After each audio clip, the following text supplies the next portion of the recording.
Start. महोदय, वित्त मंत्री जी द्वारा सदन में पेश बजट में निहित भावनाओं से किसी का मतभेद नहीं हो सकता, लेकिन जब हम इस नए बजट को आज की परिस्थितियों की कसौटी पर परखते हैं तो यह उचित सिद्ध नहीं होता। विराम।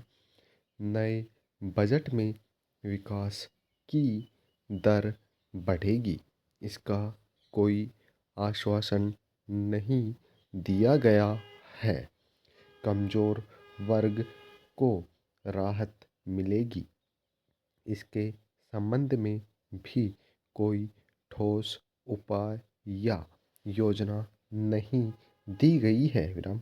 अब यह कहा जा रहा है कि बजट समाजवादी नहीं है, क्योंकि सरकार द्वारा पेश इस बजट से देश में समाजवाद नहीं आ सकता। विराम।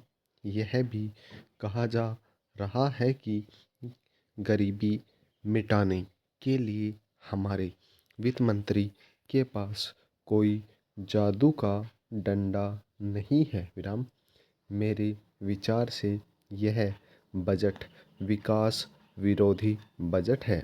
यह बजट विषमता कम नहीं करता और न यह बजट विकास की दर बढ़ाने के लिए जिन साधनों को जुटाया जा सकता है उन साधनों को जुटाने का साहसपूर्ण प्रयत्न ही करता है। विराम। पैराजेंज।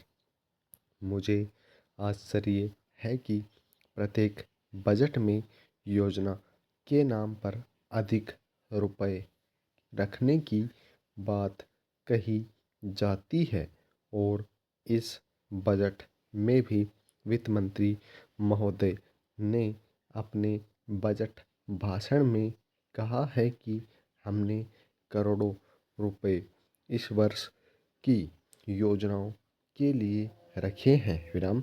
जब वित्त मंत्री ने यह बात कही तो अनेक माननीय सदस्यों ने बधाई दी। विराम।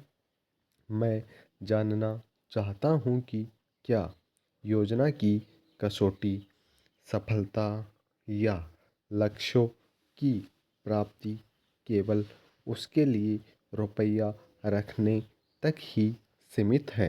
हम यदि आप अंतरिम बजट को देखें और वित्त मंत्री महोदय के उस समय के भाषण को पढ़ें तो आपको पता चलेगा कि पिछले बजट में हमने अलग अलग मदों के लिए योजना के वास्ते कई जगह रुपया रखा था, लेकिन यह रुपया खर्च नहीं हुआ। विराम।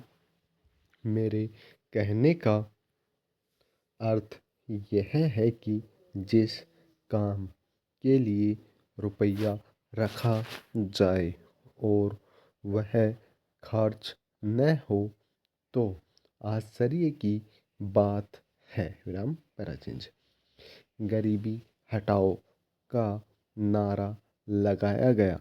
गरीबी एकदम नहीं हटाई जा सकती है, लेकिन यदि गरीबी नहीं हटे तो कम से कम घटे तो अवश्य। विराम। आज सरकार द्वारा बजट में जो कर लगाए गए हैं, क्या वे आम आदमी पर पहले से ही पड़े हुए बोझ को और बढ़ाने वाले नहीं हैं? प्रश्नवाचक। वित्त मंत्री महोदय से पहले रेल मंत्री द्वारा पेश किए गए रेल बजट में भी किराए और माल भाड़े की दर में वृद्धि की गई है। Full stop.